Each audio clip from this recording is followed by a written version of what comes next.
সুপ্রিয় শিক্ষার্থী, আজকে তোমাদের অনলাইন ক্লাসে স্বাগত।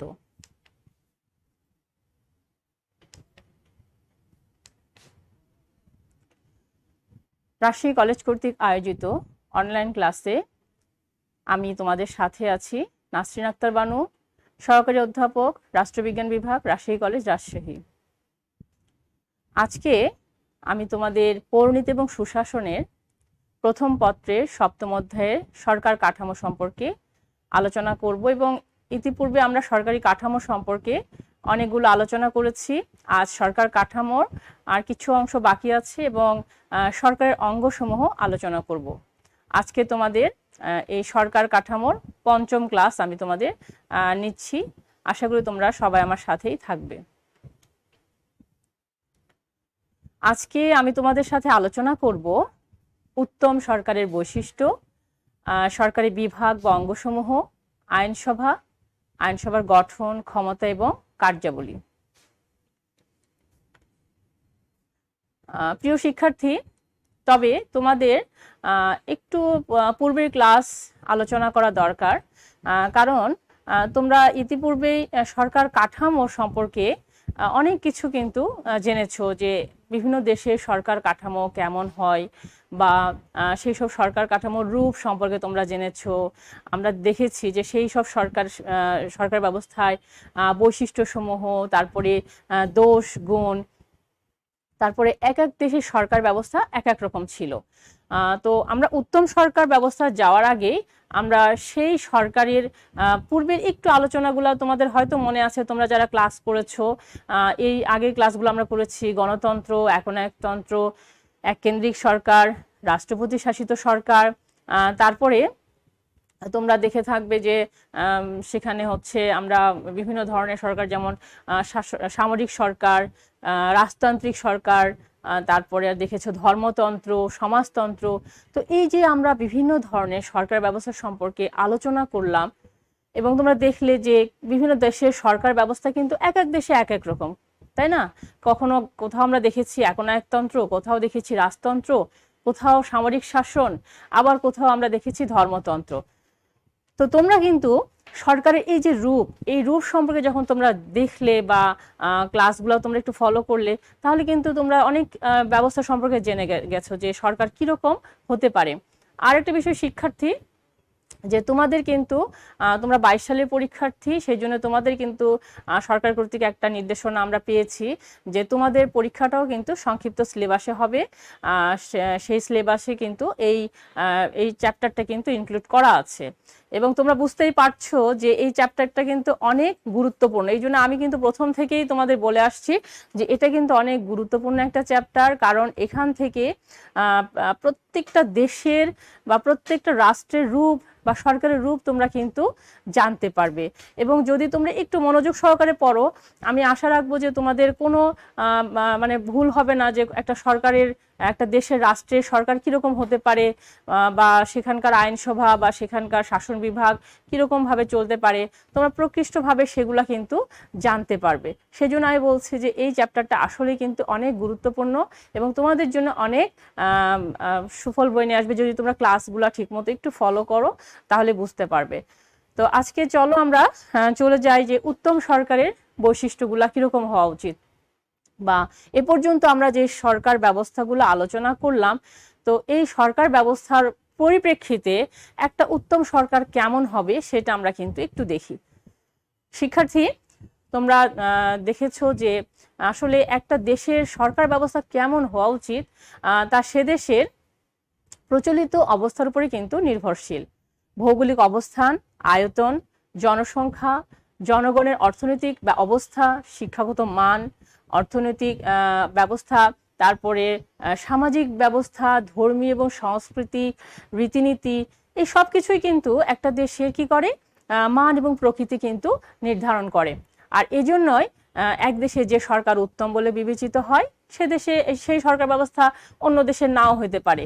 আমাদের দেশে যেমন হচ্ছে এককেন্দ্রিক সরকার, আমরা কিন্তু যুক্তরাষ্ট্রে যদি বা মার্কিন যুক্তরাষ্ট্রে যদি সেরকম দেখি যে ওটা হবে, ওটা প্রয়োগযোগ্য, তা কিন্তু নয়। সে দেশের আচার আচরণ বা আমাদের দেশের সাথে কিন্তু অনেক পার্থক্য রয়েছে। সেজন্য বলা হচ্ছে যে এক দেশে যেটা উত্তম সেটা আরেক দেশে উত্তম নাও হতে পারে। এখন আমরা এই যে উত্তম সরকারের বৈশিষ্ট্য এটা যখন আলোচনা করব, আমরা দেখে আসি চলো যে পৃথিবীর কোন কোন দেশে আসলে হচ্ছে ভালো সরকার, উত্তম সরকার ব্যবস্থা রয়েছে। তো তোমরা দেখো যে হচ্ছে এখানে উত্তম সরকারের একটা ইয়েতে দেওয়া আছে, সুইজারল্যান্ড, যুক্তরাষ্ট্র, কানাডা। প্রথমে আমরা দেখছি কি সুইজারল্যান্ড, বিশ্বের প্রথম সারির তালিকায় দেখো সুইজারল্যান্ড আছে, 2 নম্বরে আমরা দেখছি কানাডা আছে, তারপরে জাপান, তারপরে 4 নম্বর আছে জার্মানি, 5-এ আছে অস্ট্রেলিয়া, 6 যুক্তরাজ্য, তারপরে 7 নম্বর আছে যুক্তরাষ্ট্র, 8-এ আছে সুইডেন, 9-এ আছে নেদারল্যান্ডস এবং 10 নম্বরে নরওয়ে। তাহলে শিক্ষার্থীরা তোমরা দেখলে যে উত্তম সরকার কোন কোন দেশে আমরা দেখতে পাচ্ছি বর্তমানে চালু আছে। এখন আমরা দেখেছি বিভিন্ন দেশের সরকার ব্যবস্থা, আমরা এখন দেখছি যে উত্তম সরকারের বৈশিষ্ট্যটা কেমন হওয়া উচিত। প্রথমে তোমরা দেখো বলা হয়েছে গণতান্ত্রিক।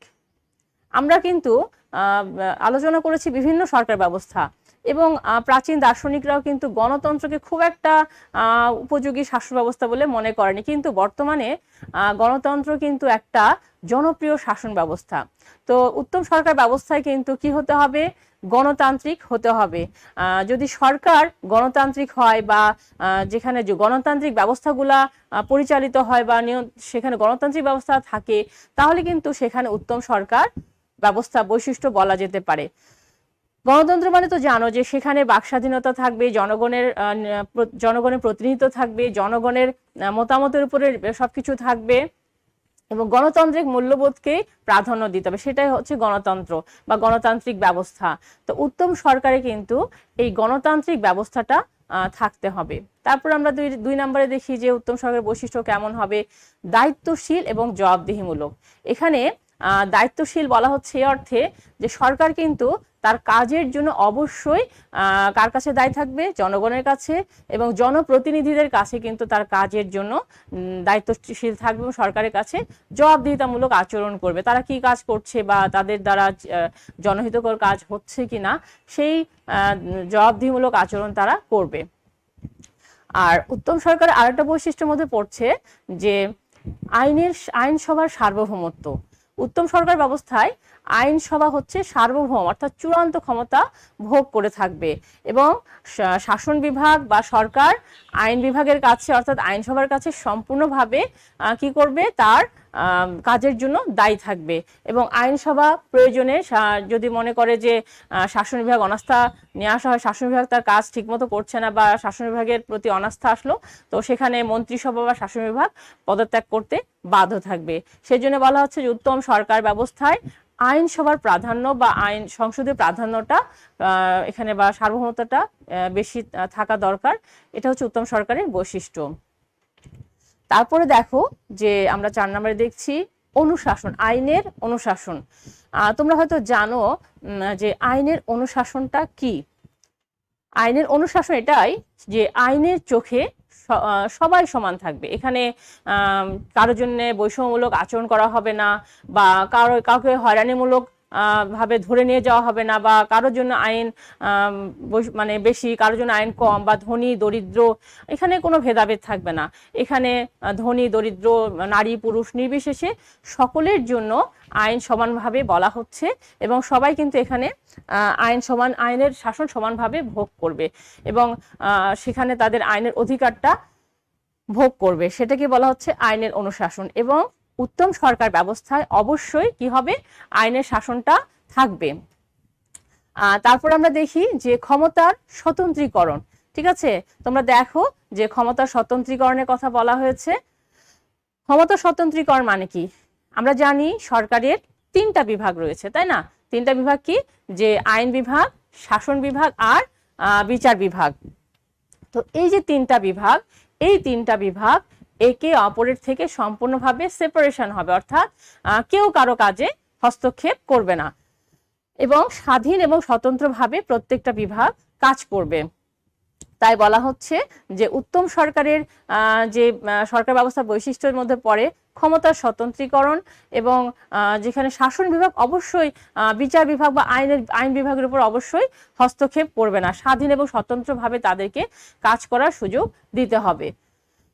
তারপরে দেখো যে ক্ষমতার বিকেন্দ্রীকরণ। আমরা সবসময় দেখেছি যে ক্ষমতা আসলে কেন্দ্র থেকে সবসময় পরিচালিত হয়। সেক্ষেত্রে বলা যেতে পারে যে উত্তম সরকার ব্যবস্থায় ক্ষমতার বিকেন্দ্রীকরণ অবশ্যই দরকার আছে। উত্তম সরকার ব্যবস্থায় ক্ষমতা বিকেন্দ্রীকরণ অবশ্যই হবে। ক্ষমতা বিকেন্দ্রীকরণ হচ্ছে কেন্দ্র তার ক্ষমতাগুলা বিভিন্ন তৃণমূল পর্যায়ে বা স্থানীয় লেভেল পর্যায়ে ভাগ করে দিবে, বা বিভাগ, জেলা, উপজেলা, থানা লেভেলে ভাগ করে দিবে। শুধুমাত্র কেন্দ্র এককভাবে ক্ষমতা ভোগ করবে না। তারপরে দেখো জনগণের আস্থা অর্জন।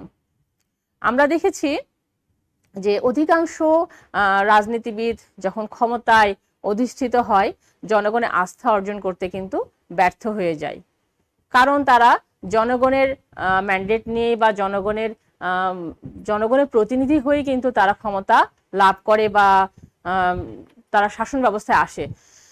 কিন্তু আমরা দেখেছি যে অনেক সময় তারা জনগণের আস্থা অর্জন করতে ব্যর্থ হয়। তারা যে প্রতিশ্রুতি দিয়ে নির্বাচনে জয়লাভ করে বা নির্বাচন করে, তারা কিন্তু শেষ পর্যায়ে গিয়ে তারা সেই আশা আকাঙ্ক্ষাটা বাস্তবায়ন করতে সক্ষম হয় না, বা তাদের অনেক সময় দেখা যায় যে তারা সেই পথে যায় না বা তারা ভুলে যায়।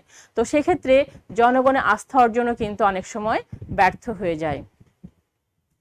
তারপর আমরা দেখি যে সরকারি কর্মচারীদের জনহিতকর মানসিকতা।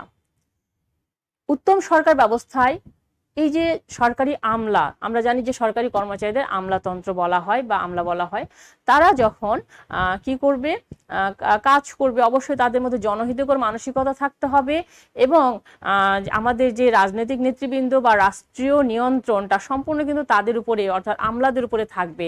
আমলারা কিন্তু জনগণের সেবক, তারা কিন্তু জনগণের প্রভু নয়। তাদের মধ্যে অবশ্যই জনহিতকর মানসিকতাটা থাকতে হবে।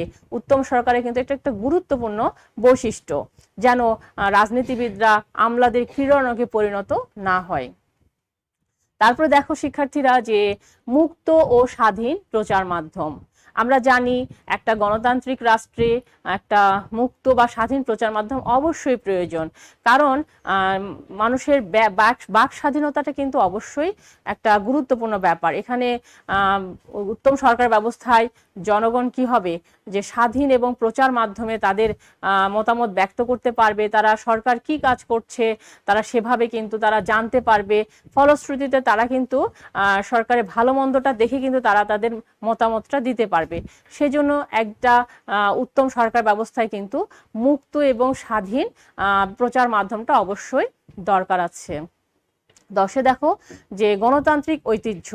উত্তম সরকার ব্যবস্থার কিন্তু গণতান্ত্রিক ঐতিহ্য থাকবে, কারণ গণতান্ত্রিক ঐতিহ্যগুলো কি, যেমন নিয়ম অনুযায়ী নির্বাচন, কোনো দল জয়লাভ করলে তাকে স্বাগত জানানো, আর কেউ যদি হেরে যায় তাকে পরাজয় মেনে নিয়ে বিরোধী দলে যাওয়া, এবং পরবর্তী 5 বছর পর পর নিয়মতান্ত্রিকভাবে নির্বাচনের ব্যবস্থা করা, সঠিক দল গঠন করা বা রাজনৈতিক দল করতে দেওয়া, প্রচার মাধ্যমগুলোকে স্বাধীনতা দেওয়া, এগুলো হচ্ছে গণতান্ত্রিক ঐতিহ্য।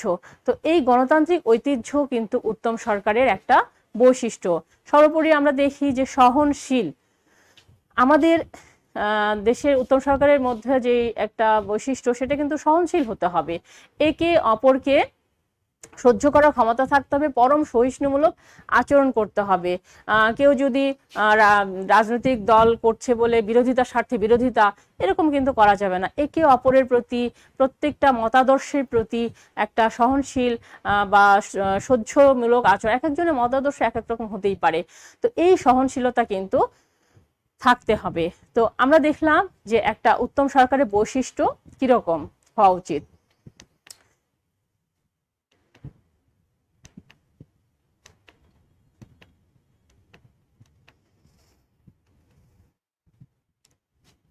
তো শিক্ষার্থীরা দেখো, আমরা কিন্তু পড়লাম যে উত্তম সরকারের বৈশিষ্ট্য কি। তোমরা ইতিমধ্যে জেনে গেছো যে একটা উত্তম সরকারের বৈশিষ্ট্য কেমন হওয়া উচিত।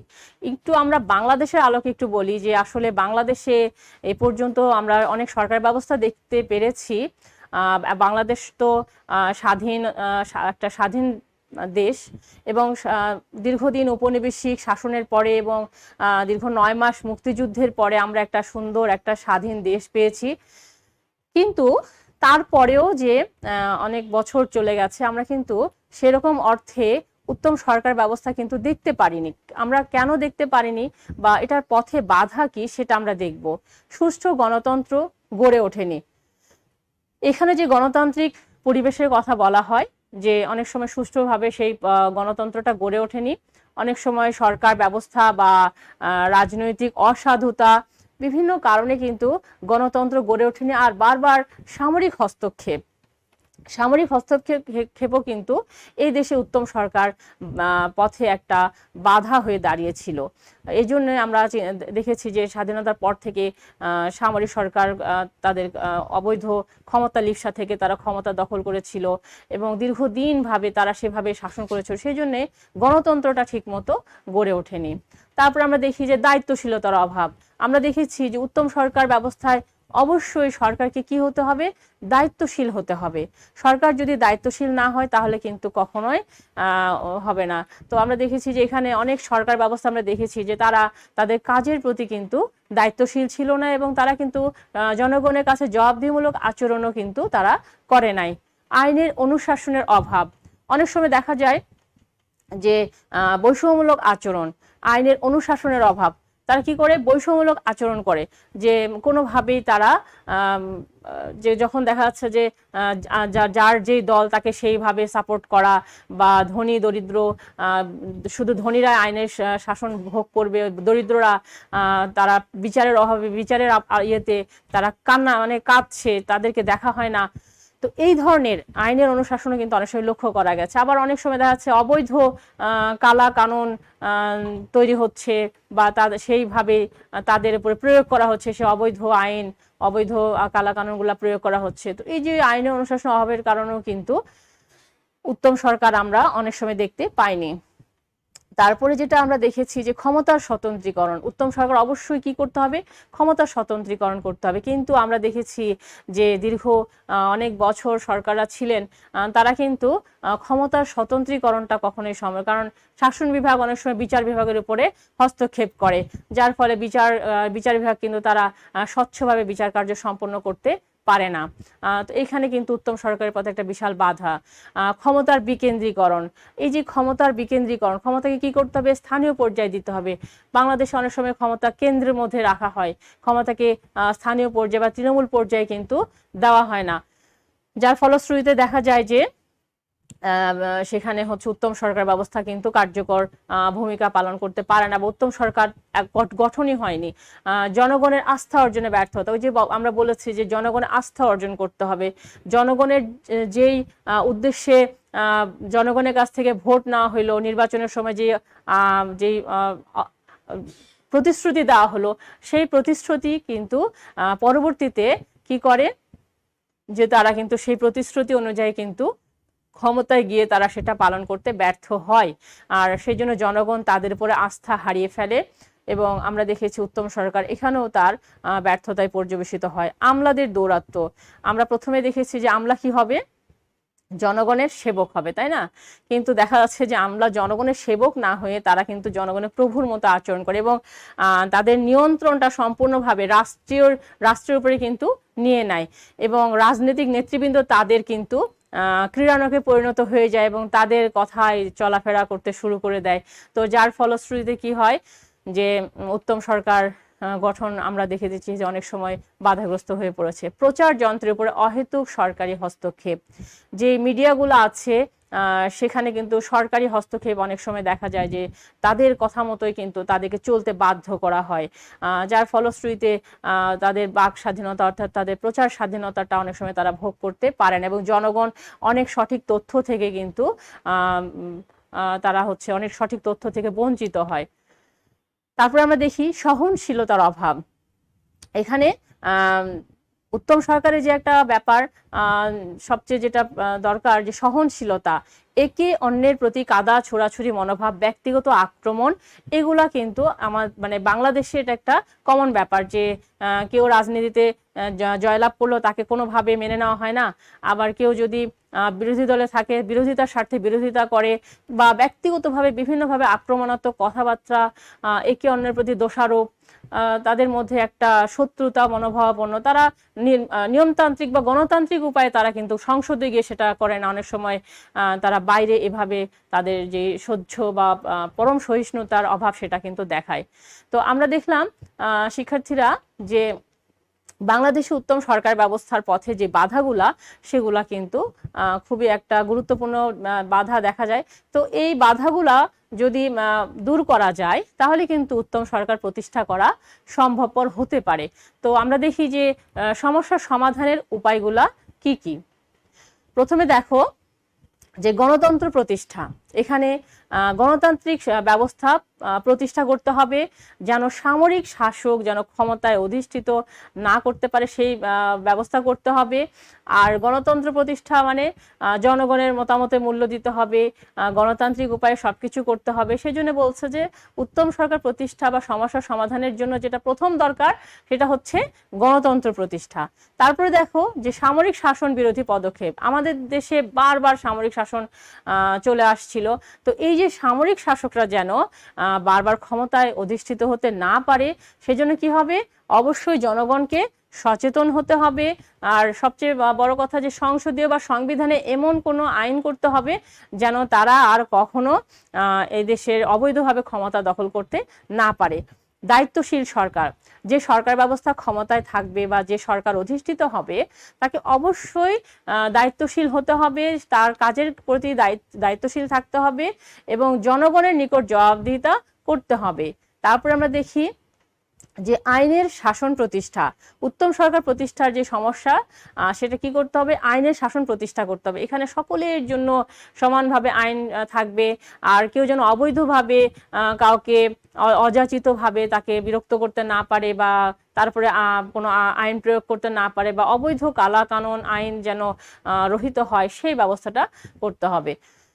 ক্ষমতার স্বতন্ত্রীকরণ, আইন বিভাগ, শাসন বিভাগ, বিচার বিভাগ, এই তিনটা বিভাগ যেন একে অন্যের কাজে হস্তক্ষেপ করতে না পারে। বিশেষ করে শাসন বিভাগ যেন কখনোই বিচার বিভাগ বা বিচার বিভাগ হস্তক্ষেপ না করে বা আইন বিভাগের উপর হস্তক্ষেপ না করে, সেইটা কিন্তু লক্ষ্য রাখতে হবে। আর বিচার বিভাগের স্বাধীনতা, উত্তম সরকার প্রতিষ্ঠার প্রধান একটা জিনিস আমরা দেখতে পাচ্ছি বা একটা গুরুত্বপূর্ণ বিষয় সেটা কি হচ্ছে, বিচার বিভাগকে সম্পূর্ণ স্বাধীনতা দিতে হবে। আর তার কাজের উপরে কিন্তু কোনোভাবে হস্তক্ষেপ করা যাবে না। বিচার বিভাগ স্বাধীনভাবে তার বিচার কার্য সম্পন্ন করবে এবং সেখানে কিন্তু যদি বিচার কার্য সম্পন্ন হয় তাহলে কিন্তু আইনের অনুশাসনটা রক্ষিত হবে এবং আইনের অনুশাসন যদি থাকে সেখানে গণতন্ত্র প্রতিষ্ঠা হবে। আর গণতন্ত্র প্রতিষ্ঠা হলে জনগণ একটা সুন্দর সরকার কিন্তু পাবে। তারপরে দেখো যে ক্ষমতার বিকেন্দ্রীকরণ, ক্ষমতা শুধুমাত্র কেন্দ্রে না রেখে ক্ষমতাগুলোকে কি করতে হবে, ছড়াই দিতে হবে। থানা, বিভাগ, জেলা, উপজেলা, থানা লেভেলে ক্ষমতাগুলা ছড়াই দিতে হবে এবং জনগণকে ক্ষমতার সম্পর্কে জনগণকে রাজনৈতিক সচেতন হিসেবে গড়ে তুলতে হবে এবং জাতীয় রাজনীতিতে তাদেরকে ইনক্লুড করতে হবে বা যুক্ত করতে হবে। তারপরে আমরা দেখি জনগণের আস্থা অর্জন, এবং সরকার যেই নির্বাচনে প্রতিশ্রুতি দিয়ে তারা ক্ষমতায় আসে তারা সেটা পুরোপুরি পালন করার চেষ্টা করবে এবং অবশ্যই জনগণের আস্থা অর্জনে সচেষ্ট হবে। আমলাদেরকে নিয়ন্ত্রণ, উত্তম সরকার প্রতিষ্ঠার যে সমস্যা সেখানে কিন্তু যে আমরা দেখেছি যে জনগণের সেবক আমলা তাদেরকে রাষ্ট্রীয়ভাবে রাজনৈতিক নেতৃবৃন্দ অর্থাৎ যারা ক্ষমতায় থাকেন বা রাষ্ট্র ক্ষমতায় ভোগ করেন তাদেরকে কি করতে হবে, আমলাদেরকে নিয়ন্ত্রণ করতে হবে। তাদের প্রতি যেন আমলারা যেন তাদের উপরে না যায়, তাদেরকে নিয়ন্ত্রণ না করে, রাষ্ট্র কর্তৃপক্ষ যেন আমলাদেরকে নিয়ন্ত্রণ করে সেই ব্যবস্থা থাকবে। তাদেরকে বুঝাইতে হবে যে তারা জনগণের সেবক, তারা কিন্তু জনগণের প্রভু না। তারা নীতি নির্ধারণ করবে ঠিক আছে, কিন্তু তারা সেটাকে ভোগ করবে না বা এমনভাবে আচরণ করবে না যে জনগণের উপর তাদের প্রভুত্ব নির্ণয় হয় বা তাদেরকে নিয়ন্ত্রণ করে, এরকম কোনো কিছু করা যাবে না। স্বাধীন প্রচার মাধ্যম, প্রচার মাধ্যমকে স্বাধীনতা দিতে হবে। প্রচার মাধ্যম স্বাধীনভাবে তাদের প্রচারগুলা করবে এবং এটাই হচ্ছে উত্তম সরকার প্রতিষ্ঠার একটা উপায়। আর সহনশীলতা, প্রত্যেকটা দল, প্রত্যেকটা রাজনৈতিক দল, প্রত্যেকটা সংগঠন, তারপরে যারা যেই মতাদর্শে বিশ্বাসী তাদের মধ্যে একটা সহনশীল আচরণ বা ধৈর্য আমরা কিন্তু ধৈর্য আমাদের থাকতে হবে বা ধৈর্যশীল ব্যবস্থা কিন্তু রাখতে হবে বা ধৈর্যশীল আচরণ করতে হবে, তাহলেই কিন্তু একটা উত্তম সরকার প্রতিষ্ঠা করা সম্ভব। তাহলে শিক্ষার্থীরা তোমরা দেখতে পেলে যে এই যে আমরা সরকার ব্যবস্থাগুলো আলোচনা করলাম, কোন ব্যবস্থা উত্তম এবং কিভাবে সেটা সম্ভব, এবং আমরা বাংলাদেশের আলোকেও কিন্তু সেটা আলোচনা করলাম। তো চলো শিক্ষার্থীরা, আমরা আর একটা বিষয় পড়ব এই চ্যাপ্টারের। এতদিন আমরা সরকার কাঠামো সম্পর্কে পড়েছি, সরকারের বিভিন্ন রূপ সম্পর্কে পড়েছি, আজকে আমরা সরকারের বিভিন্ন বিভাগ বা অঙ্গসমূহ পড়ব। শিক্ষার্থীরা তোমরা জানো যে সরকার বিভিন্ন ধরনের কাজ করে থাকে। তো আমরা সরকারের কাজগুলোকে ভাগ করা হয়েছে 3 ভাগে। সরকারের কাজ 3 প্রকারের, যথা কি আইন প্রণয়ন সংক্রান্ত, শাসন সংক্রান্ত, বিচার সংক্রান্ত এবং 3টা কাজ। তো এই যে সরকারের যে 3টা বিভাগ এই কাজ সম্পাদন করে থাকে, এই 3টা কাজ করে থাকে, এবং আইন প্রণয়নের দায়িত্ব যে বিভাগ পালন করে থাকে তাকে কি বলে? আইন বিভাগ। আর এখানে হচ্ছে আইন বিভাগ প্রণীত আইনকে যে বিভাগ কার্যকর করে তাকে বলা হচ্ছে শাসন বিভাগ। আর যে বিভাগ এই আইন ভঙ্গকারী শাস্তি বিধান করে তাকে বলা হচ্ছে বিচার বিভাগ। তাহলে সরকারি বিভাগ কয়টা? সরকারি বিভাগ হচ্ছে 3টা।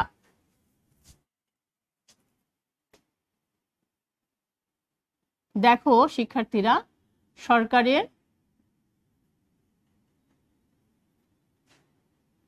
সরকারকে 3টা ভাগে ভাগ করা হয়েছে। সরকারের বিভাগ হচ্ছে 3টা। এক হচ্ছে আইন বিভাগ,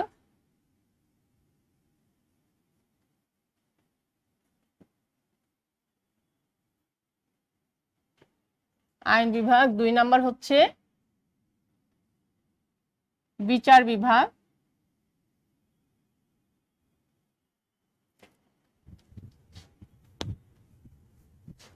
2 নাম্বার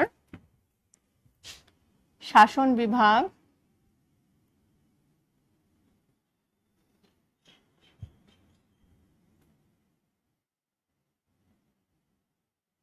3 নাম্বার হচ্ছে বিচার বিভাগ।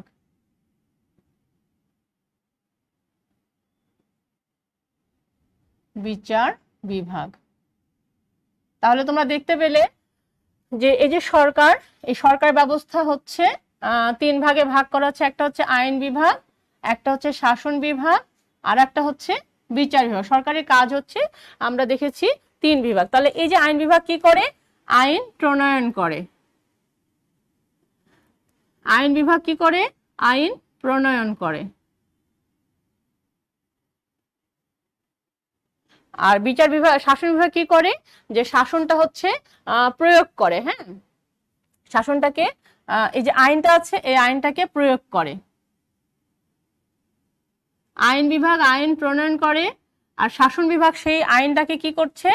প্রয়োগ করছে বা কার্যকর করছে। প্রয়োগ করে বা কার্যকর করে। প্রয়োগ বা কার্যকর করে। আর বিচার বিভাগ কি করছে? বিচার সংক্রান্ত কাজ করে, বিচার কার্য সম্পন্ন করে।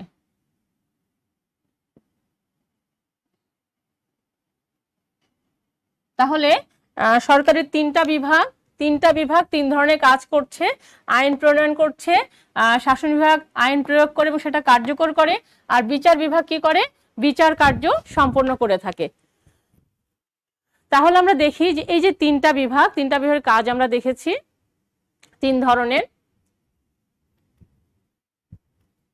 তো এই যে 3টা বিভাগ আমরা দেখলাম, তার মধ্যে কিন্তু আইন বিভাগের কাজ কিন্তু অনেক বেশি গুরুত্বপূর্ণ, বিশেষ করে সংসদীয় শাসন ব্যবস্থায়, অর্থাৎ গণতান্ত্রিক শাসন ব্যবস্থায় আইন বিভাগ কিন্তু অনেক গুরুত্বপূর্ণ কাজ করে থাকে বা আইন বিভাগের গুরুত্বটা অপরিসীম। এখন আমরা দেখি যে এই যে আইন বিভাগ, আমরা দেখলাম যে আইন কি করে? আমরা দেখলাম আইন হচ্ছে প্রণয়ন করে, আইন সংশোধন, পরিমার্জন এবং পরিবর্ধনও করে থাকছে। তারপরে সংবিধান প্রণয়ন করে এবং সংবিধান সংশোধন করে। আর সংসদীয় সরকার ব্যবস্থায় শাসন বিভাগকে কে নিয়ন্ত্রণ করছে? কে? আইন বিভাগ। তাহলে কি হলো? সংসদীয় সরকার ব্যবস্থা, হ্যাঁ, অর্থাৎ মন্ত্রী পরিষদ শাসিত সরকার। তোমরা যে ওই যে সরকার ব্যবস্থা পড়নি, যে সংসদীয় সরকার বা মন্ত্রী পরিষদ শাসিত সরকার, সেখানে কিন্তু এই যে আইন বিভাগ বা আইনসভা কি করছে? শাসন বিভাগকে নিয়ন্ত্রণ করে। আবার কিছু কিছু নির্বাচনমূলক কিন্তু কাজ করে থাকে এই আইন বিভাগ। তাহলে আমরা দেখেছি যে গণতান্ত্রিক শাসন ব্যবস্থায় কিন্তু আইন বিভাগের গুরুত্ব কিন্তু খুবই অপরিসীম বা বিশেষ গুরুত্বপূর্ণ। এখন আমরা দেখি যে শাসন বিভাগ কি কাজ করে থাকে। শাসন বিভাগ প্রথমে আমরা দেখেছি কি করে? আইন প্রয়োগ করে থাকে, তাই না? শাসন বিভাগ কি করছে? আইন প্রয়োগ করছে। তারপরে হচ্ছে কি করছে? যে আভ্যন্তরীণ শাসনগুলা পরিচালনা করে, মানে এই যে দেশের অভ্যন্তরে যে শাসন কাজ থাকে তারা কিন্তু সেটা শাসন বিভাগ পরিচালনা করে। আবার রাষ্ট্রপতি কর্তৃক আইনসভার অধিবেশন আহ্বান, স্থগিত এবং ভেঙে দিতে পারে। তারপর রাষ্ট্রপতি কর্তৃক কি হচ্ছে? অধ্যাদেশ জারি করা হয় এবং রাষ্ট্রের প্রধানের সামরিক যে কাজগুলা থাকে সেগুলা শাসন বিভাগ করে থাকে। আর বিচার বিভাগের কাজ হচ্ছে কি? দেখো, যে বিচার কাজ পরিচালনা, আইন ভঙ্গকারী শাস্তি বিধান, তারপরে সংবিধানের ব্যাখ্যা প্রদান, নাগরিক অধিকার সংরক্ষণ, শাসন ও আইন বিভাগকে আইনি পরামর্শ প্রদান করে এবং তদন্তমূলক কাজ করে থাকে। এখন আমরা দেখি এই যে আইন সভা, তোমরা স্ক্রিনে দেখতে পাচ্ছ শিক্ষার্থীরা, যে এখানে একটা আমরা ছবি দিয়েছি, তোমরা অবশ্যই চিনতে পেরেছো। এটা হচ্ছে বাংলাদেশের আইনসভা, তার নাম হচ্ছে জাতীয় সংসদ। তোমরা হয়তো অনেকেই দেখেছো এই জাতীয় সংসদ। তো দেখো যে সরকারের যে বিভাগ কি করে? আইন প্রণয়ন করে, পরিবর্তন এবং সংশোধন করে, তাকে কি বলা হচ্ছে? আইন বিভাগ বলা হচ্ছে। আর গণতান্ত্রিক শাসন ব্যবস্থায় বিশেষ করে সংসদীয় গণতন্ত্রে আইনসভার গুরুত্ব অপরিসীম এবং আইনসভা প্রণীত আইনের আলোকে একটা দেশের প্রশাসনিক কাজকর্ম কিন্তু পরিচালিত হচ্ছে। দেখো এখানে ভারতীয় লোকসভার একটা ছবি দেওয়া হয়েছে, তোমরা দেখো ইন্ডিয়ান লোকসভা, ভারতের পার্লামেন্ট, তার হচ্ছে উচ্চকক্ষ রাজ্যসভা এবং নিম্নকক্ষ হচ্ছে লোকসভা। তোমরা কিন্তু একটু মনোযোগ সহকারে দেখো, আমরা কিন্তু শেষে একটা প্রশ্ন আলোচনা একটা থাকবে, সেখানে কিন্তু কুইজ প্রশ্ন কিছু আছে, সেখানে কিন্তু আমি তোমাদের দেখবো যে তোমরা কতটা মনোযোগী ছিলে। তো আইনসভা প্রণীত আইনকে বাস্তবায়ন করার জন্য শাসন বিভাগ ও বিচার বিভাগের প্রয়োজনীয়তা দেখা দেয়। আইনসভার সদস্যগণ হলেন জনপ্রতিনিধি। এই যে আইনসভার সদস্য কি? তারা কি হলেন? অবশ্যই জনগণের প্রতিনিধি। তারা জনগণের ভোটে নির্বাচিত হয়ে তবেই কিন্তু আইনসভার সদস্য হয়েছেন, এই জন্য তাদেরকে বলা হচ্ছে জনগণের প্রতিনিধি। এবং তারা কি করেন? জনগণের আশা আকাঙ্ক্ষা তারা আইনসভায় তুলে ধরেন। আর সরকারি সকল কাজে আইনসভার অনুমোদন প্রয়োজন হয়। তো আইনসভার অনুমোদন ছাড়া সরকারের আর্থিক কাজ কিন্তু সম্পন্ন করতে পারে না। দেখো স্ক্রিনে যে ব্রিটিশ পার্লামেন্টের তোমরা ছবি দেখতে পাচ্ছ, আর দ্য আমেরিকান কংগ্রেস, আমেরিকান পার্লামেন্টকে কংগ্রেস বলা হয়। দেখো যে আইনসভা শাসন বিভাগকে সংগঠন করে, আর সংসদীয় গণতন্ত্রে মন্ত্রিসভা গঠন করে এবং মন্ত্রিসভাকে কি করে? পদচ্যুত করে থাকে। তো আইনসভা দেশের সংবিধান প্রণয়ন ও বাতিল করে তা সংশোধনও করতে পারে। সুতরাং আইনসভার মর্যাদা এবং গুরুত্ব সীমাহীন। তাহলে কি করে? আইনসভা কি করছে? শাসন বিভাগকে সংগঠন করছে এবং সংসদীয় গণতন্ত্রে মন্ত্রিসভা গঠন করে। তারপরে কি করে? যদি অনাস্থা প্রস্তাব নিয়ে আসে তাহলে মন্ত্রিসভাকে পদচ্যুতও করতে পারে। তো এই যে আইনসভা দেশের সংবিধান প্রণয়ন করে, আবার যদি প্রয়োজন হয় পদ্ধতি অনুযায়ী তা বাতিলও করতে পারে, আবার কিন্তু সংশোধনও করতে পারে। তাহলে আমরা দেখছি যে আইনসভার মর্যাদা ও গুরুত্ব কিন্তু সীমাহীন। এখন দেখো যে এই যে আইনসভা, এই আইনসভার সংগঠন অর্থাৎ গঠন কিরকম।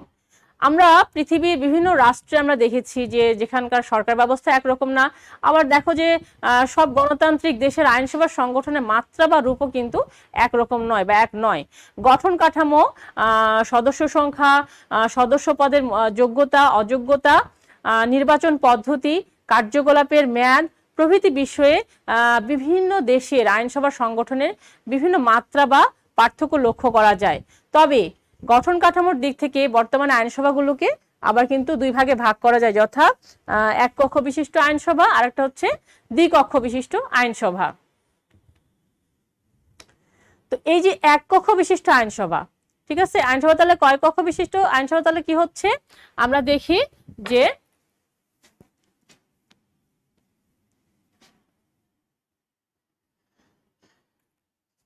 আইনসভা আবার দুই ধরনের হতে পারে। একটা হচ্ছে এক কক্ষ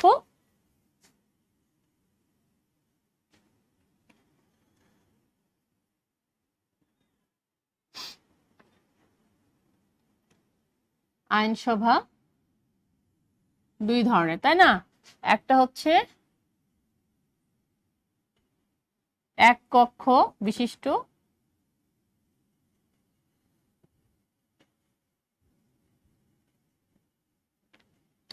আর একটা হচ্ছে দ্বিকক্ষ বিশিষ্ট।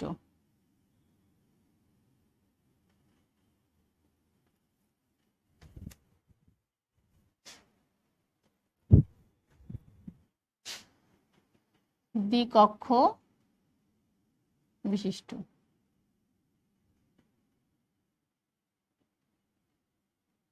তাহলে আইনসভা এক কক্ষ এবং দ্বিকক্ষ দুই ধরনের হতে পারে। তো এই যে এক কক্ষ বিশিষ্ট আইনসভা, এটাতে কি হচ্ছে যে এখানে সার্বজনীন ভোটাধিকারের ভিত্তিতে কি হচ্ছে, সদস্যগণ এখানে কি হচ্ছে, ভোটাধিকারের ভিত্তিতে, অর্থাৎ সদস্যগণ নির্বাচিত হয় ভোটাধিকারের ভিত্তিতে, সদস্যগণ এখানে নির্বাচিত হচ্ছে। এই যে এক কক্ষ বিশিষ্ট আইনসভার সদস্যরা বা সদস্যগণ নির্বাচিত হয়। আর দ্বিকক্ষ বিশিষ্টর আবার কিন্তু একটা হচ্ছে নিম্ন কক্ষ থাকে আর একটা হচ্ছে উচ্চ কক্ষ থাকে। নিম্ন কক্ষ থাকে আর একটা হচ্ছে উচ্চ কক্ষ।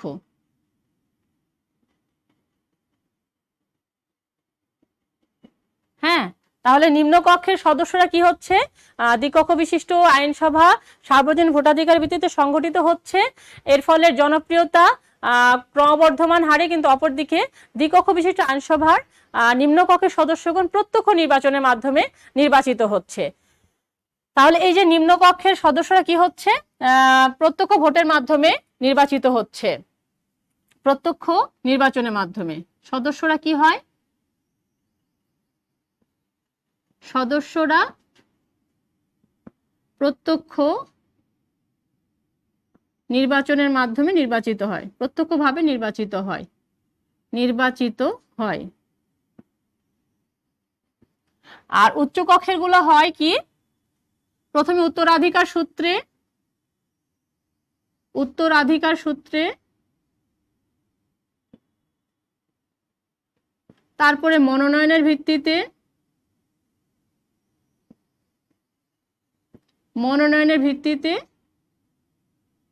তারপরে দেখা যাচ্ছে যেখানে প্রত্যক্ষ এবং পরোক্ষভাবে নির্বাচিত হয়ে থাকে।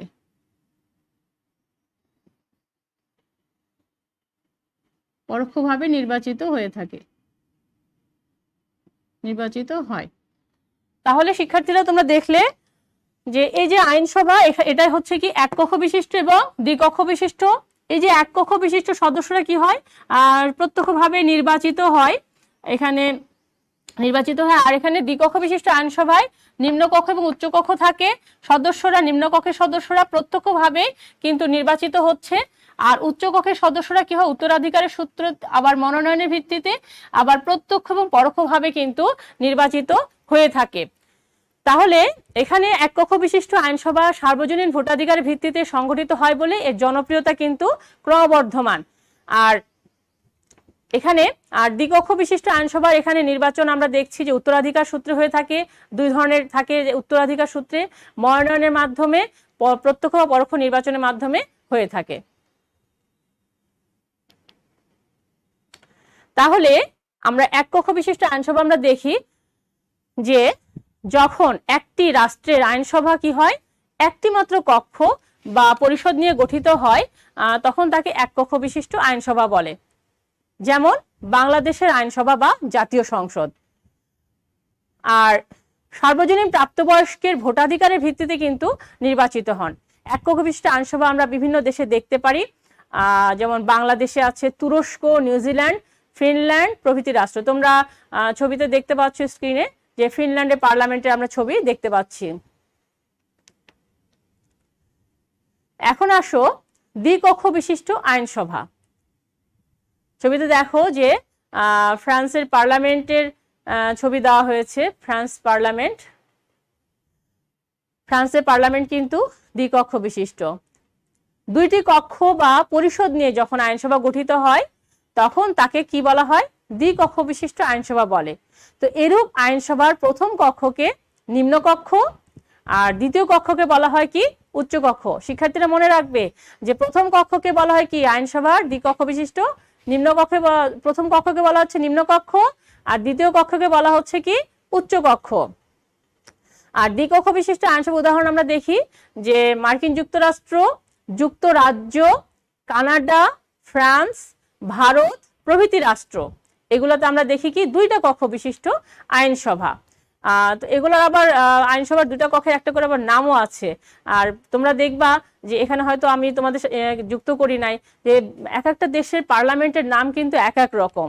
হ্যাঁ, যেমন আমেরিকার কংগ্রেস, যুক্তরাজ্যে হচ্ছে পার্লামেন্ট, তারপর হচ্ছে ফ্রান্সের পার্লামেন্ট, ভারতের হচ্ছে পার্লামেন্ট, এই যে তারপর জাপানের হচ্ছে নাম হচ্ছে ডায়েট। তো এই ধরনের বিভিন্ন নাম আছে তোমাদের, এবং প্রত্যেকটা উচ্চকক্ষ নিম্নকক্ষের কিন্তু নাম দেওয়া আছে। তো দেখো যে অধ্যাপক হ্যারোল্ড জে লাস্কি বলেন যে দ্বিকক্ষ বিশিষ্ট আইনসভা বলতে এরূপ আইনসভাকে বোঝায় যার দুটি কক্ষ আছে। প্রথম কক্ষটিকে বলা হচ্ছে কি, নিম্নকক্ষ, আর দ্বিতীয় কক্ষটিকে বলা হয় উচ্চকক্ষ। এখন আমরা দেখি যে প্রথম কক্ষ বা নিম্ন কক্ষের গঠন প্রণালীগুলা কিরকম। পৃথিবীর প্রতিটি রাষ্ট্রের নিম্নকক্ষ কি, প্রতিনিধিত্বমূলক। ম্যাক্সিমাম রাষ্ট্রে কিন্তু আমরা দেখি প্রতিনিধিত্বমূলক, এবং সার্বজনীন প্রাপ্তবয়স্কদের ভোটাধিকারের ভিত্তিতেই কিন্তু নিম্নকক্ষ গঠিত হয়। এবং জনপ্রতিনিধিত্বমূলক হওয়ার জন্যই সাধারণত নিম্নকক্ষ কি হচ্ছে, উচ্চকক্ষ অপেক্ষা তুলনামূলকভাবে অধিক ক্ষমতা এবং কর্তৃত্বের অধিকারী। তোমরা একটু লক্ষ্য করো যে নিম্নকক্ষ কি হচ্ছে, জনপ্রতিনিধিত্বমূলক। তার মানে এখানে যেই সরকার বা যিনি হচ্ছেন প্রতিনিধি হবেন বা যিনি সরকার গঠন করবেন বা যিনি রাষ্ট্রপতি বা রাষ্ট্রপ্রধান হবেন, তিনি কিন্তু জনগণের প্রতিনিধি। এবং যার ফলে কি হচ্ছে, নিম্নকক্ষ উচ্চকক্ষ অপেক্ষা তুলনামূলকভাবে অধিক ক্ষমতা এবং কর্তৃত্বের অধিকারী। তোমরা দেখেছো উচ্চকক্ষ কি হয়, উত্তরাধিকারের সূত্রে, মনোনয়নের ভিত্তিতে, প্রত্যক্ষ পরোক্ষ নির্বাচনের মাধ্যমে। আর আমরা দেখেছি যে নিম্নকক্ষ কি হচ্ছে, শুধুমাত্র তারা কি হচ্ছে, জনগণের সদস্যদের প্রত্যক্ষ নির্বাচনে নির্বাচিত হচ্ছে। তাহলে আমরা দেখি যে দ্বিতীয় কক্ষ বা উচ্চ কক্ষের গঠন প্রণালীটা কিরকম। উচ্চকক্ষের গঠন প্রকৃতি বিভিন্ন রূপ হতে পারে, যেমন ব্রিটেন বা যুক্তরাজ্যের উত্তরাধিকার সূত্রে উচ্চকক্ষ গঠিত হয়। ওখানে আমরা দেখেছি কি ধরনের শাসন ব্যবস্থা, এককেন্দ্রিক, তাই না? মনে আছে তোমাদের? এককেন্দ্রিক শাসন ব্যবস্থা কিন্তু আমরা দেখেছি, ঠিক আছে? এককেন্দ্রিক, তারপরে কিন্তু সেটা কিন্তু যুক্তরাষ্ট্র, আমরা সাধারণত জানি যে যুক্তরাষ্ট্রীয় শাসন ব্যবস্থায় কি হচ্ছে, শুধুমাত্র দ্বিকক্ষ বিশিষ্ট আইনসভা দেখা যায়। কিন্তু এখানে একটু ব্যতিক্রম আছে। গ্রেট ব্রিটেন আমরা দেখেছি, পৃথিবীর বিভিন্ন রাষ্ট্রের মধ্যে গ্রেট ব্রিটেন একটু আলাদা। সেখানে কিন্তু এককেন্দ্রিক শাসন ব্যবস্থা সত্ত্বেও কিন্তু এখানে দ্বিকক্ষ বিশিষ্ট আইনসভা রয়েছে। এবং এই পার্লামেন্টের একটা হচ্ছে উচ্চকক্ষ আছে, একটা হচ্ছে নিম্নকক্ষ আছে। উচ্চকক্ষ হচ্ছে কি, হাউস অফ লর্ডস, আর নিম্নকক্ষ হচ্ছে হাউস অফ কমন্স। তো এই যে ব্রিটেন বা যুক্তরাজ্য, এখানে কি হয়, উত্তরাধিকার সূত্রে কিন্তু উচ্চকক্ষ গঠিত হয়। এখন দেখো কানাডার উচ্চকক্ষ, কানাডা দ্বিকক্ষ বিশিষ্ট। তো কানাডার উচ্চকক্ষ অর্থাৎ সিনেটের সদস্যগণ কি হয়, মনোনয়নের মাধ্যমে সদস্য পদ লাভ করে থাকেন। মনোনয়ন অর্থ হচ্ছে কি বাছাই, সেখানে নির্বাচন না, বাছাই করে সদস্যগণ তার সদস্য পদ লাভ করে থাকে। আমেরিকার যুক্তরাষ্ট্রের উচ্চকক্ষের নাম কি? সিনেট। মার্কিন যুক্তরাষ্ট্রের পার্লামেন্টের নাম হচ্ছে কংগ্রেস। সেখানে আমরা দেখেছি 2 কক্ষ, নিম্ন কক্ষ হচ্ছে হাউস অফ রিপ্রেজেন্টেটিভ আর উচ্চকক্ষ হচ্ছে কি? সিনেট। তাহলে তোমরা মনে রাখবে যে আমেরিকার উচ্চকক্ষের নাম কি? সিনেট। আমি কিন্তু এই ক্লাস শেষে তোমাদের কিছু কুইজ প্রশ্ন দিব, তোমরা দেখি পারো কিনা। উচ্চকক্ষের সিনেটের সদস্যগণ প্রত্যক্ষ ভোটে নির্বাচিত হন। তারপরে দেখো ফ্রান্সের কি? পার্লামেন্ট, এবং সেখানে দ্বিকক্ষ বিশিষ্ট। উচ্চকক্ষের সদস্যগণ পরোক্ষ নির্বাচনের মাধ্যমে সদস্যপদ লাভ করে থাকেন। এখন আমরা দেখি যে এই যে আইনসভা, এই আইনসভা কিন্তু আমরা দেখেছি যে গণতান্ত্রিক শাসন ব্যবস্থা কিন্তু ব্যাপক ক্ষমতার অধিকারী এবং ক্ষমতা ভোগ করে থাকে, বা তাদের কাজও কিন্তু অনেক। তো দেখো যে আইনসভার কার্যাবলী 2 ধরনের, একটা হচ্ছে প্রত্যক্ষ এবং পরোক্ষ কার্যাবলী। আমরা প্রত্যক্ষ কার্যাবলী দেখি কিরকম, যে আইন প্রণয়ন, সংশোধন, শাসন বিভাগের নিয়ন্ত্রণ, নির্বাচনমূলক, সংবিধানের ব্যাখ্যা প্রদান, জাতীয় অর্থ নিয়ন্ত্রণ, তদারক, বিচার সংক্রান্ত, বিতর্ক আলোচনার মাধ্যমে জনমত সংগঠন, সংযোগ সাধন, তদন্ত বা অনুসন্ধান। এটা গেল হচ্ছে প্রত্যক্ষ কাজ, সরাসরি কাজ এগুলো করে থাকে। আর পরোক্ষ কাজগুলো হচ্ছে কি? বৈধকরণ, সামাজিকীকরণ, রাজনৈতিক অংশগ্রহণ, রাজনৈতিক নিয়োগ, রাজনৈতিক মতৈক্য সৃষ্টি, রাজনৈতিক বিরোধ দূরীকরণ। তাহলে আমরা 2 ধরনের কাজ দেখতে পেলাম। আইনসভার কাজের বা ক্ষমতার মধ্যে 2 ধরনের কাজ। তো আজকে আমরা তোমাদের সাথে প্রত্যক্ষ কাজ নিয়ে আলোচনা করব। দেখো স্ক্রিনে যে দ্য হাউস অফ লর্ডস, ইউকের ইয়ে দেখতে পাচ্ছ তোমরা, ভেতরের ছবি, লর্ডসের ভেতরের ছবি। তো প্রথমে আসো আইন প্রণয়ন। শিক্ষার্থীরা, আমরা আইনসভার কাজ মানে কি? অবশ্যই আইন প্রণয়নটাই হচ্ছে আইনসভার কিন্তু প্রধান কাজ, তাই না? আইন প্রণয়ন করতে হবে, এটাই হচ্ছে আইনসভার প্রধান কাজ। এবং সেটা কি হবে? রাষ্ট্রীয় মূলনীতিগুলোকে সমুন্নত রেখে যে প্রচলিত বা প্রথাগত যে বিধান আছে সেগুলা কি করবে? সংশোধন করবে, পরিবর্ধন করবে, পরিমার্জন করবে। এগুলো হচ্ছে আইনসভার কাজ। এবং পৃথিবীর প্রায় সব রাষ্ট্রে আইনসভা কি করে? আইন প্রণয়ন করে থাকে এবং সেই প্রথা অনুযায়ী বা বিধিবিধান অনুযায়ী সেই আইনগুলোকে সংশোধনও করে থাকে, বা পরিবর্ধন পরিমার্জন যা করার দরকার সেটা কিন্তু করে থাকে। তারপরে আসো যে সংবিধান প্রণয়ন এবং সংশোধন। আইনসভার আর একটা কাজের মধ্যে যেটা পড়ছে সেটা হচ্ছে কি? সংবিধান প্রণয়ন এবং সংবিধান সংশোধন। তো এই যে সংবিধান প্রণয়ন, আইনসভা কি করবে? সংবিধানকে অবশ্যই প্রণয়ন করবে। আমাদের দেশ বা গণপ্রজাতন্ত্রী বাংলাদেশ স্বাধীনতা লাভ করার পরপরই একটা সংবিধান প্রণয়ন করেছিল। কত সালে?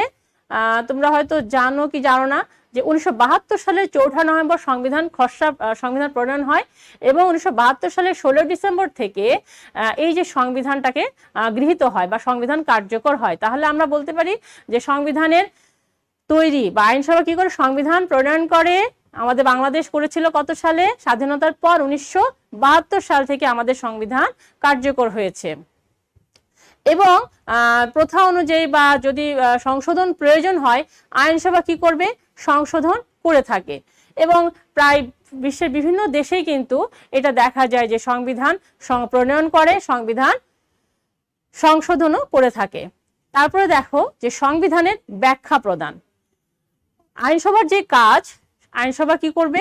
সংবিধানের ব্যাখ্যা প্রদান হিসেবেও কিন্তু তার গুরুত্বপূর্ণ ভূমিকা পালন করে থাকে। তো সুইজারল্যান্ডের যুক্তরাষ্ট্রের আইনসভা কি করে?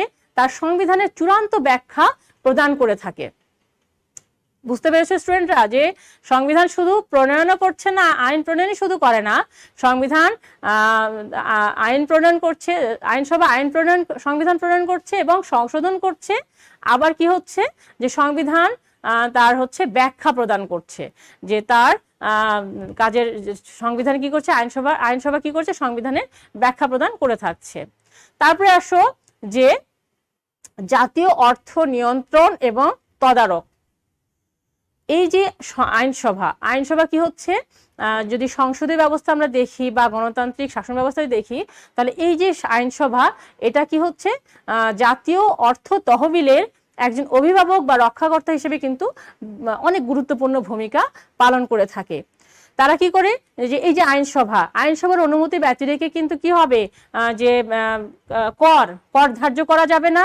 আবার যে বিভিন্ন রাষ্ট্রের যে আয়, রাষ্ট্রের যে ব্যয়, এই ব্যয়টাও কিন্তু কখনো আইনসভার অনুমতি ব্যতি রেখে কিন্তু করা যাবে না। আবার গণতান্ত্রিক শাসন ব্যবস্থায় যে সরকার ব্যবস্থা থাকলে বছরের শেষে, আর্থিক বছর শেষে আয় ব্যয়ের হিসাব সংক্রান্ত একটা বাজেটের দরকার হয়, আর্থিক বছরের বাজেট। এই বাজেট কিন্তু আইনসভায় পেশ করা হয় এবং আইনসভার সদস্য যারা থাকবেন তারা কি করবে, এই বাজেটের উপরে একটা আলোচনা, সমালোচনা এবং বিতর্ক সবকিছু শেষে একটা তারা মতামতে আসবেন এবং সব শেষে এই বাজেটটাকে গৃহীত করা হয় বা গ্রহণ করা হয়।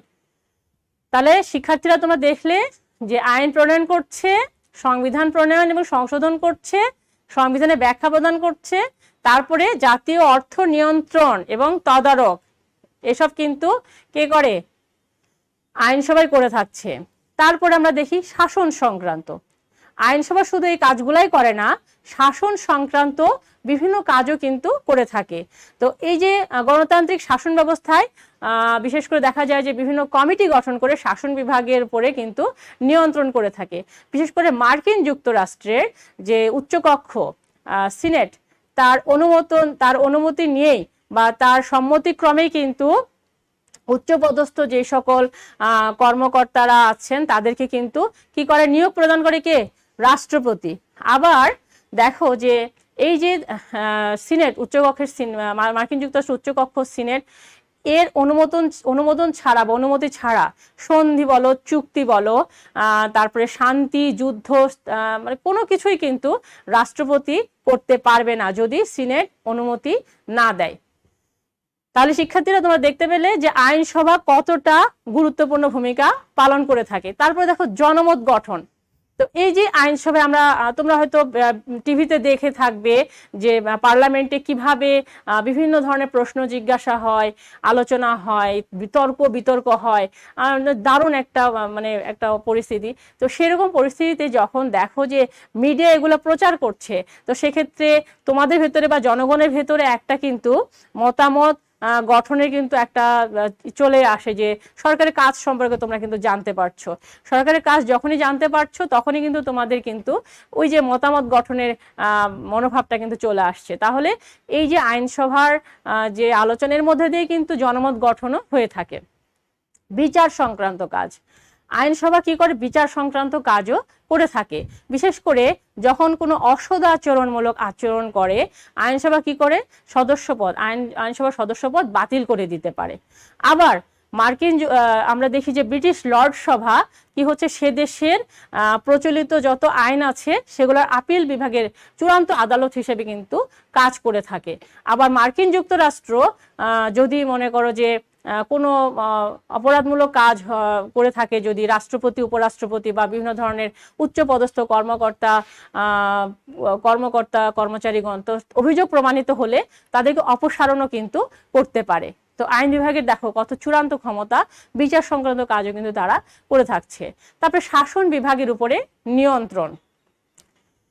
আইন বিভাগ শাসন বিভাগের উপর পূর্ণ নিয়ন্ত্রণ রাখে। বিশেষ করে গণতান্ত্রিক শাসন ব্যবস্থায় শাসন বিভাগ কি করবে, তার কাজের জন্য কিন্তু আইন বিভাগের নিকট কিন্তু দায়ী।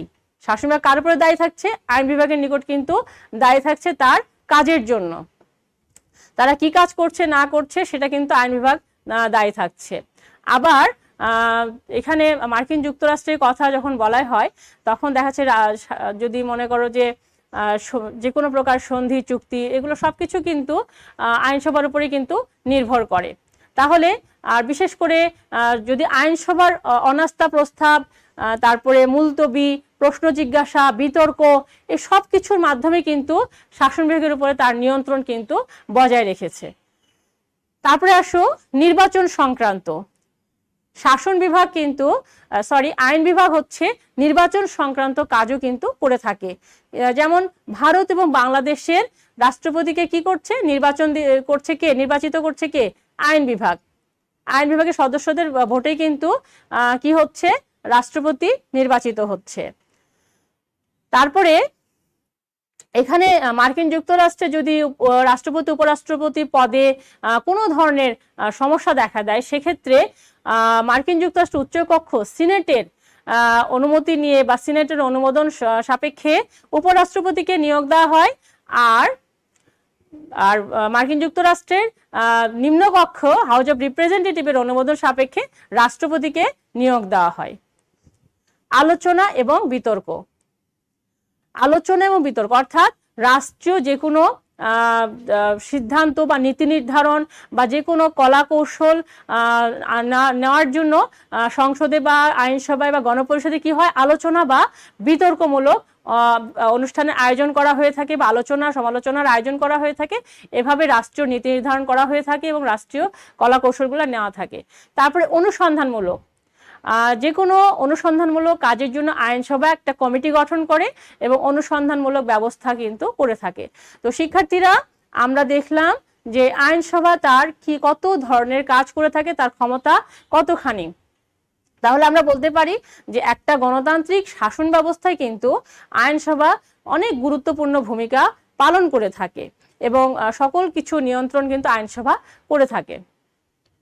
তো আমি তোমাদের বলেছিলাম যে দেখো তোমাদের কমেন্টসে একটু আমি দেখি যে তোমরা কিরকম পারো, যে বাংলাদেশের আইনসভার নাম কি? বাংলাদেশের আইনসভার নাম কি? কমেন্টস কি দেখা যাবে?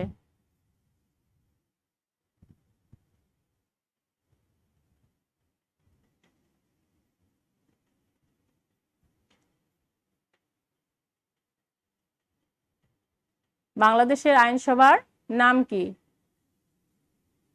না কেউ কমেন্টস করে নাই?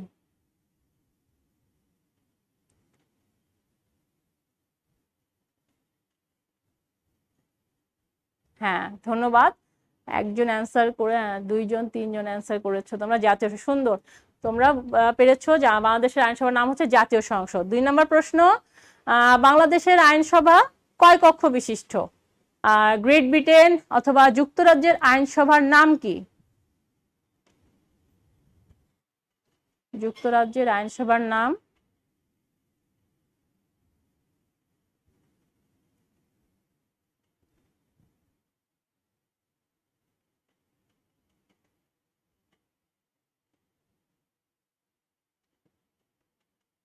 পার্লামেন্ট। দিয়েছে কি? অ্যান্সার দিয়েছে? দেয় নাই, পার্লামেন্ট হবে। আচ্ছা, আমরা নেক্সট কোশ্চেনে যাই। নেক্সট কোশ্চেন, গ্রেট ব্রিটেনের নিম্নকক্ষের নাম কি? গ্রেট ব্রিটেনের নিম্নকক্ষের নাম কিন্তু আমি বলে দিয়েছি, উচ্চকক্ষের নামও বলেছি, নিম্নকক্ষের নামও কিন্তু বলেছি। গ্রেট ব্রিটেনের নিম্নকক্ষের নাম কি? দেখি কমেন্টস।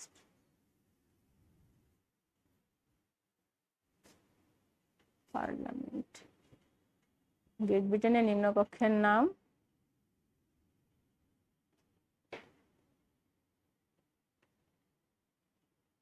গ্রেট ব্রিটেনের নিম্নকক্ষের নাম হাউস অব কমন্স। দেয় নাই। রিপ্রেজেন্টেটিভ, কংগ্রেস না। গ্রেট ব্রিটেনের নিম্নকক্ষের নাম হাউস অব কমন্স আর উচ্চকক্ষের নাম হচ্ছে হাউস অব লর্ডস। দেখি তারপরে, আমেরিকার যুক্তরাষ্ট্রের আইনসভার নাম কি? আমেরিকার যুক্তরাষ্ট্রের আইনসভার নাম কি? কংগ্রেস। হ্যাঁ, কংগ্রেস। কংগ্রেস। আচ্ছা, তারপরে যাও। তারপরে, আমেরিকা যুক্তরাষ্ট্রের কংগ্রেসের উচ্চকক্ষকে কি বলে? উচ্চকক্ষকে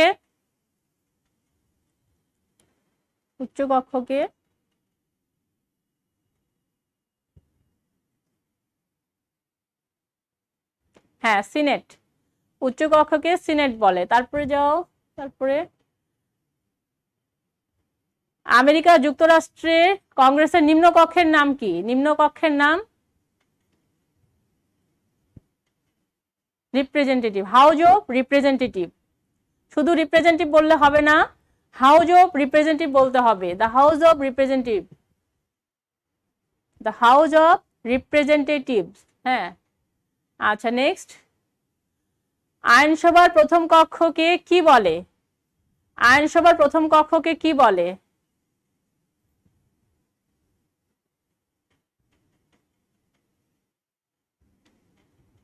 আইনসভার প্রথম কক্ষকে কি বলে?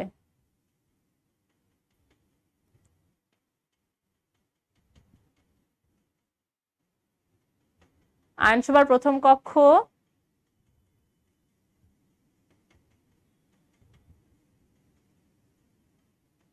House of representative. হ্যাঁ, ধন্যবাদ। আইনসভার প্রথম কক্ষকে নিম্ন কক্ষ বলে, নিম্ন কক্ষ। আর আইনসভার দ্বিতীয় কক্ষকে কি বলে? আইনসভার দ্বিতীয় কক্ষ, হ্যাঁ, উচ্চ কক্ষ। তো সুপ্রিয় শিক্ষার্থী, তোমরা ক্লাসে খুব ভালো মনোযোগী ছিলে, খুব ভালো লাগলো। তোমরা নিশ্চয়ই এই ক্লাসটা খুব উপভোগ করেছো এবং আমি আশা রাখছি যে তোমরা নেক্সট যে কোনো প্রশ্ন এখান থেকে করতে পারবে। তাহলে আজকে যে আমরা পড়াটা পড়লাম বা যে আলোচনাটা করলাম, তো বাড়ির কাজ তোমাদের থাকলো যে আইনসভা, আইনসভার গঠন, আইনসভার ক্ষমতা ও কার্যাবলী। তোমরা অবশ্যই বাসায় কিন্তু এগুলো পড়বে, কারণ আমাদের কিন্তু পরীক্ষা কিন্তু যে কোনো সময় হবে, পরীক্ষা কিন্তু বাদ যাবে না। যার ফলে আমরা যেগুলো ক্লাস নিচ্ছি এবং মোটামুটি এই চ্যাপ্টারে কিন্তু শেষের পথে আর হয়তো একটা ক্লাস হবে, তারপরে কিন্তু আমরা শেষ করে দেবো এই চ্যাপ্টারটা। আর এই চ্যাপ্টারটা কিন্তু একটু তোমাদের জন্য গুরুত্বপূর্ণ, বারবার বলছি এই চ্যাপ্টারের উপরে কিন্তু একটু বেশ গুরুত্ব দিবে। তোমরা সব চ্যাপ্টারই পড়বে আর এই চ্যাপ্টার, আর বাসায় বসে থেকে তোমরা সুস্থ থাকবে, অবশ্যই ভালোভাবে পড়াশোনা করবে এবং আশা রাখবো যে পরবর্তী পরীক্ষায় তোমরা অবশ্যই ভালো করবে। তো ধন্যবাদ শিক্ষার্থীরা, তোমাদের সবাইকে ক্লাসটা দেখার জন্য। তোমরা সবাই সুস্থ থাকো, ভালো থাকো, এই শুভকামনায় আজ এ পর্যন্তই।